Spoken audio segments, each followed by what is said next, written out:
friends, வணக்கம் and welcome to Karthikha Channel. இன்னைக்கு நம்ம சேனல்ல நீங்க எல்லாரும் ரெக்வெஸ்ட் பண்ண வீடியோ தான் பார்க்க போறோம். அப்படி என்னன்னு பாத்தீங்கன்னா நீங்க வந்து பிரேக்ஃபாஸ்ட் ரெசிபீஸ் கேட்டிருந்தீங்க and லஞ்ச் பாக்ஸ் ரெசிபீஸ் கேட்டிருந்தீங்க. அந்த வகையில பிரேக்ஃபாஸ்ட் ரெசிபீஸ் நம்ம சீரிஸ் மாதிரி பார்க்க போறோம். பிரேக்ஃபாஸ்ட் 1, 2, 3, 4 னு பார்க்க போறோம். நான் ஏற்கனவே நிறைய நம்மளுடைய சேனல்ல பிரேக்ஃபாஸ்ட் ரெசிபீஸ் நான் போட்டிருக்கேன். அதனால ஒரு பிளேலிஸ்ட்ல போடுறேன், நீங்க பாருங்க. என்னுடைய சேனல்ல ஹோம் பேஜ்க்கு வந்தீங்கன்னா அடுத்த பேஜ் வீடியோஸ்ன்ற பேஜ் இருக்கும். அதுக்கு அடுத்த பேஜ் வந்து பாத்தீங்கன்னா பிளேலிஸ்ட்னு இருக்கும். அந்த பிளேலிஸ்ட்ல நான் பிரேக்ஃபாஸ்ட் ரெசிபீஸ்னு ஹெட்டிங் கொடுத்திருப்பேன். அதுக்கு கீழே நான் ஆல்ரெடி போட்ட பழைய வீடியோஸ்லாம் பிரேக்ஃபாஸ்ட் 1, 2, 3 நான் நம்பரிங் கொடுத்துறேன். பழைய வீடியோஸ் பாத்தீங்கன்னா கொஞ்சம் ஹெச்டில இருக்காது, கொஞ்சம் லோ குவாலிட்டில தான் இருக்கும். இனிமே நம்ம பார்க்க போற டிஃபன் ஐட்டம்ஸ், பிரேக்ஃபாஸ்ட் ஐட்டம்ஸ் எல்லாமே பாத்தீங்கன்னா உங்களுக்கு ஹை டெஃபினிஷன்ல இருக்கும்.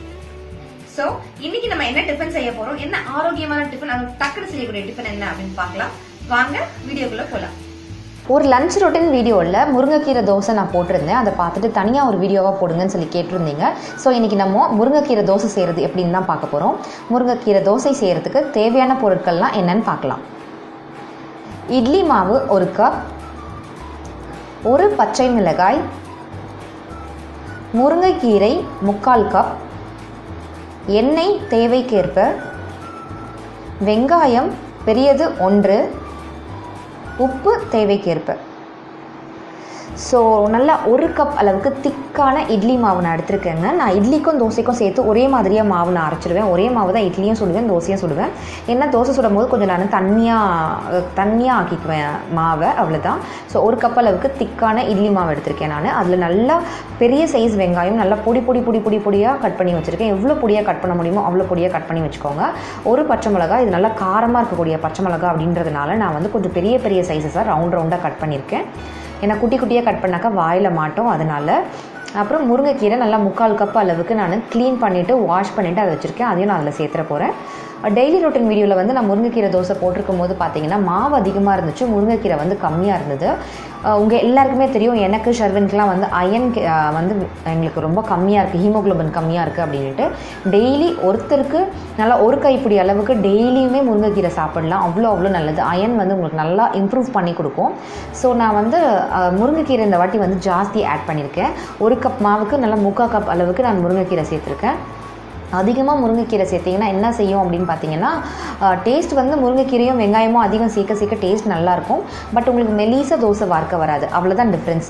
கொஞ்சம் ஊத்தப்பம் மாதிரி கொஞ்சம் திக்காக நீங்கள் வார்க்க வேண்டியது இருக்கும், அவ்வளோதான். ஸோ இப்போ நம்ம சேர்த்துருக்க எல்லா ஐட்டம்ஸும் சேர்த்து நான் எல்லாமே ஒன்றா திரண்டு கலந்து வர மாதிரி கலந்து விட்டுறேன்.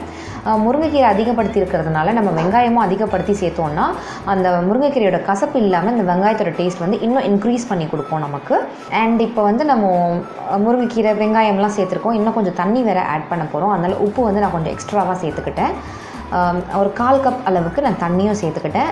ஆல்ரெடி அது உப்பு சேர்த்துருந்த மாவு தான். இந்த வெங்காயம் முருங்கைக்கீரை தண்ணியெல்லாம் சேர்க்கறதுனால கொஞ்சமாக நான் அதுக்கு எக்ஸ்ட்ராவாக உப்பு சேர்த்துக்கிட்டேன்.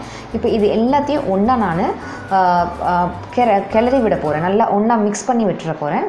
மிக்ஸ் பண்ணி விட்டுட்டு நம்ம தோசை சுட வேண்டியது தான். அப்படியே ஒரு ஓரமாக அதை வச்சுருவோம். நம்ம நீங்கள் முருங்கைக்கீரை ஜாஸ்தி வச்சு மாவு இந்த மாதிரி நீங்கள் சேர்த்து கூட நீங்கள் தோசை சுடலாம். ஆர் ரொட்டீன் வீடியோவில் காமிச்ச மாதிரி உங்களுக்கு வந்து தோசை வார்க்க வராது, சரியாக வராது அப்படின்னு நினச்சிங்கன்னா மாவில் வந்து கீரையை வந்து கொஞ்சம் குறைச்சி போட்டுக்கிறதுனா போட்டுக்கலாம். பட் கீரை எவ்வளோ அதிகமாக சேர்க்குறீங்களோ அவ்வளோ உடம்புக்கு ரொம்ப நல்லது. குழந்தைங்களுக்கு வந்து ஹெல்த்தியான பிரேக்ஃபாஸ்ட் கொடுத்தோம் அப்படின்ற மாதிரி தோணும். டெய்லி இட்லி தோசை டக்குன்னு வேலை முடியுதுன்றதுக்காக கொடுக்காம ரொம்ப ஈஸியில் ஒரு வெங்காயம் தான் கட் பண்ண போகிறீங்க, அப்படியே கீரையை அலசி போட போகிறீங்க. ஸோ ஈஸியாக உங்களுக்கு வேலை முடிஞ்சிடும். தோசைக்கல் வந்து நான் ஸ்டவ் ஆன் பண்ணி வச்சுருக்கேன். ஒரு பேன் தோசை தவா வச்சுருக்கேன். ஸோ ஃபஸ்ட்டு நல்லெண்ணெய் விட்டு நான் டிஷ்யூ பேப்பரில் வந்து ஃபுல்லாக நான் ஸ்ப்ரெட் பண்ணி விட்டுற போகிறேன். தோசை தவாவில் ஸ்ப்ரெட் பண்ணி விட்டுட்டிங்கன்னா தோசை வந்து ஃபஸ்ட்டு தோசை வந்து கொஞ்சம் நல்லா வரும். அதனால தான் நான் எண்ணெய் விடுறேன். உங்கள் எல்லாருக்குமே தெரியும் ஃபஸ்ட்டு தோசை வர்றது கொஞ்சம் கஷ்டம். பட் எனக்கு நல்லா தான் வரும். கொஞ்சம் நான் ஆயில் அப்ளை பண்ணி ஸ்ப்ரெட் பண்ணி விட்டேன்னா எனக்கு வந்து ஃபஸ்ட்டு தோசையே கொஞ்சம் நல்லா வரும். ஒரு வாட்டி நீங்கள் தோசை சுடும் போதும் நல்லா இந்த மாதிரி ஒரு வாட்டியும் நல்லா கிளறி விட்டுட்டு மாவு எடுங்க. இல்லைன்னா அடியில் மாவு தண்ணியாக தங்கிடும். அதனால் நீங்கள் நல்லா கலந்துட்டு ஒரு தோசையும் சுடுங்க. சுடும்போது தோசை பார்க்குற மாதிரி கடகடன் கரண்டியை சுற்றாமல் பார்த்து பொறுமையாக அடை தட்டுற மாதிரி பொறுமையாக இந்த மாதிரி லைட்டாக தட்டி விடுங்க. கொஞ்சம் கீரையும் வெங்காயமும் குறைஞ்சிருக்கு, மாவு அதிகமாக இருக்குன்னா நீங்கள் வந்து தாராளமாக தோசை வார்க்கிற மாதிரி வார்த்திடலாம். பட் நம்ம வந்து நிறைய வெங்காயம் நிறைய கீரை போட்டிருக்கோம். ஹெல்த் நல்லா இருக்கணும், ஹெல்த்தியான டிஷ்ஷாக இருக்கணும் அப்படின்றதுனால. டேஸ்ட்டும் அது ரொம்ப அருமையாக இருந்ததுங்க, அவ்வளோ ருசியாக இருந்துச்சு. முருங்கைக்கீரையோட கசப்பு தன்மை சுத்தமாக இல்லை. முருங்கைக்கீரையோட டேஸ்ட் நம்ம கீரை தோசை சாப்பிட்றோன்ற மாதிரியே தனியாக அது தெரியலை. ரொம்ப சூப்பராக டேஸ்ட்டாக இருந்துச்சு. நல்லெண்ணெய் விட்டுருக்கேன். விட்டுட்டு நல்லா 2-3 நிமிஷத்துக்கு மீடியம் ஃப்ளேமில் விட்டுருங்க. இந்த தோசை வார்க்கும் போது இது ஃபஸ்ட்டு தோசைன்றதுனால நடுவில் சின்னதாக ஒரு ஹோல் மாதிரி லைட்டாக நான் விட்டுருக்கேன். அதுதான் அந்த நடுவில் உங்களுக்கு அந்த வெள்ளையாக தெரிகிறது. ஸோ நல்லா 2-3 நிமிஷம் மீடியம் ஹீட்டில் மீடியம் ஃப்ளேமில் பொறுமையாக சுட்டெடுங்க. ஏன்னா கடகடன் மாவு வெந்துடும். முருங்கைக்கீரையும் வெங்காயமும் வேகாது. அப்படி வேகாமல் முருங்கைக்கீரை சாப்பிட்டாக்கா வயிறு வந்து லூஸ் மோஷன் ஆகிறதுக்கெலாம் சான்சஸ் உண்டு குழந்தைங்களுக்கு. ஸோ வந்து பொறுமையாக வேக வச்சு எடுங்க. அதுக்குன்னு ரொம்ப பொறுமையாக அடை அளவுக்குலாம் ஸ்லோ ஃப்ளேமில் வச்சுலாம் சுடணும்னு அவசியம் இல்லை.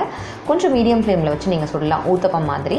இந்த மாதிரி எல்லா இடத்துலையும் சப்பாத்திக்கு ப்ரெஸ் பண்ணி கொடுக்குற மாதிரி திருப்பி போட்டோன்னே ப்ரெஸ் பண்ணி கொடுத்தீங்கன்னா உங்களுக்கு வந்து எல்லா இடத்துலையும் எல்லா கீரை வெங்காயம் எல்லாம் ஒன்று போல் உங்களுக்கு வந்து வேகும். இல்லைனா ஒரு இடத்துல வெந்து ஒரு இடத்துல வேகாமல் இருக்கிறதுக்கு சான்சஸ் உண்டு நீங்கள் சரியாக தோசை வார்க்கலன்னா. அதனால் நீங்கள் பிகினஸாக இருந்தீங்கன்னா இந்த மாதிரி நல்லா லைட்டாக ப்ரெஸ் பண்ணி கொடுங்க. திருப்பி போட்டதுக்கப்புறமா ஒரு 2-3 நிமிஷம் கழிச்சு திருப்பினீங்கன்னா இந்த மாதிரி அழகாக வெந்திருக்கும். கீரையோட கலர் வந்து கொஞ்சம் லைட்டாக கலர் சேஞ்ச் ஆகிருக்கும். அதை வச்சு நீங்கள் வந்து வெந்துருச்சுன்றதை கண்டுபிடிச்சிடலாம். அடுத்த தோசையும் எப்படி வார்க்கிறேன்றதை பாருங்கள். கொஞ்சம் ஃபாஸ்ட் ஃபார்வர்டில் காமிக்கிறேன் நான் உங்களுக்கு இந்த தோசையை. அதே மாதிரியே பொறுமையாக தட்டி விடுறேன். ஃபஸ்ட் தோசைன்றதுனால கொஞ்சம் குட்டி சைஸில் சுட்டுருந்தேன். செகண்ட் தோசைன்றதுனால இனிமேல் தோசை நல்லா வந்துடும் அப்படின்னு நம்பிக்கை வந்துருச்சு. எல்லா லேடிஸ்க்கும் இருக்கிற ஒரு பிரச்சனை தானேங்க அது. ஸோ கொஞ்சம் பெருசாகவே சுட்டுட்டு நல்லெண்ணெய் விட்டுட்டேன். 2-3 மினிட்ஸ் அப்படியே வேகட்டும். வெந்ததுக்கப்புறம் நம்ம திருப்பி போடுவோம். ஸோ இனிமேல் நம்ம வந்து இந்த மாதிரி சாதாரண தோசை தான், ஆனால் அது எப்படி ஹெல்த்தியாக கொடுக்கலாம் அப்படின்ட்டு நிறைய தோசை ரெசிபீஸ்லேயே நீங்கள் டிஃப்ரெண்ட்டாக ஹெல்த்தியாக கொடுக்கலாம், டேஸ்ட்டாகவும் கொடுக்கலாம். அந்த மாதிரி ரெசிபீஸ்லாம் நம்ம இனிமேல் பார்ப்போம். பாருங்கள், ரொம்ப அழகாக வந்திருக்கு. ஷர்வினுக்கு வந்து மொறுனா ரொம்ப பிடிக்குங்க. அவன் வந்து இந்த சைட்ஸில் ஓரம்லாம் நான் நிறைய எண்ணெய் விடுறேன். ஏன்னு கேட்டிங்கன்னா அந்த மொறுன்னு ஓரெல்லாம் மொறுன்னு இருக்கும்.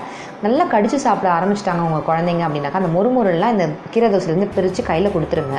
விளையாடிட்டே அவங்க பாட்டுன்னு சாப்பிட்டோம். கண்ணுக்கு தெரியாமல் குழந்தைங்களோட உடம்புல வந்து முருங்கைக்கீரை சேரும், அயன் நல்லா இம்ப்ரூவ் ஆகும். ஸோ மொறுன்னு இருக்கும்போது குழந்தைங்க அழகாக அதை சாப்பிடுவாங்க. பாருங்கள் எவ்வளோ அழகாக கலர்ஃபுல்லாக உங்களுக்கு இருக்குது. சப்போஸ் குழந்தைங்களுக்கு கொடுக்கலாம் அப்படின்னு நீங்கள் நினைக்கிறீங்கன்னாக்கா என்ன பண்ணுங்கள், பச்சை மிளகாவை கட் பண்ணிவிட்டு நீங்கள் மிளகுத்தூள் சேர்த்துக்கலாம். லைட்டாக மிளகுத்தூள் சேர்த்து கொடுங்க. மிளகுமே உடம்புக்கு ரொம்ப நல்லது. முருங்கைக்கீரையோட மிளகுத்தூள் சேரும்போது ரொம்ப நல்ல மெடிசினல் வேல்யூஸ் இருக்குது. கோல்டுக்கெலாம் ரொம்ப ரொம்ப நல்லது குழந்தைங்களுக்கு.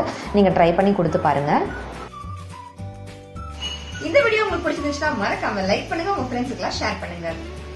இந்த டிஃபனை நீங்க வீட்ல சமைச்சு பார்த்து ருசிச்சு பார்த்து உங்களுடைய வேல்யூபிளான கமெண்ட்டை ஃப்ரீயா இருக்கும்போது கீழே கமெண்ட் செக்ஷன்ல போஸ்ட் பண்ணுங்க. இந்த வீடியோ பத்தின கருத்துக்களையும் கீழே கமெண்ட் செக்ஷன்ல போஸ்ட் பண்ணுங்க. என்னோட சேனலை நீங்க ஃபர்ஸ்ட் டைம் பாக்குறதா இருந்தாக்கா கீழே இருக்கக்கூடிய ரெட் கலர் சப்ஸ்கிரைப் பட்டனை பிரஸ் பண்ண மறக்காதீங்க. அப்படியே பக்கத்துல இருக்க பெல் ஐக்கனையும் பிரஸ் பண்ண மறக்காதீங்க. சோ தட் நான் போடக்கூடிய நியூ வீடியோஸ்லாம் உங்களுக்கு நோட்டிபிகேஷன்ல வரும், மிஸ் பண்ணாம பார்க்கலாம். Thank you so much for watching. Take care. Bye bye.